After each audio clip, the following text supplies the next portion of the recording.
बाबाची नाही ती का करून राहिलीस? काही नाही पिण्या, माझा बाबू येत आहे ना, आम्ही फिरायला जाऊन राहिलो. काहून बाबू गिबूच्या चक्कर मध्ये पडली आहेस व? करिअरवर फोकस कर ना तू. करिअरवर फोकस करायची जरूरत आम्हा पोरीले नाही, तुम्हा पोराले आहे. आम्हाला काय, लग्नाच्या पहिले पापाची परी आणि लग्न झाल्यावर घरची लक्ष्मी. आणि तुम्हाला लग्नाच्या पहिले आई मारते, लग्न झाल्यावर बायको मारते.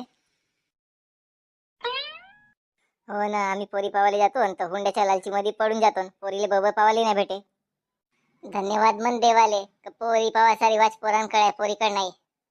जर पोरीकडे रिवाज असता तर तुमचा लग्न नसता झाला. काहून अशी म्हणत आहेस तू? पोरगी पोराले पावाले गेली असती तर म्हणलं असतं, काका मला या ब्रँड मध्ये दुसरा पोरगा दाखव, या कलर मध्ये दुसरा डिझाईन दाखवा. नाही तर मग मला फक्त गुलाबी कलरचाच पोरगा पाहिजे लग्नासाठी. पूर्ण वाटच लागली असती तुमची.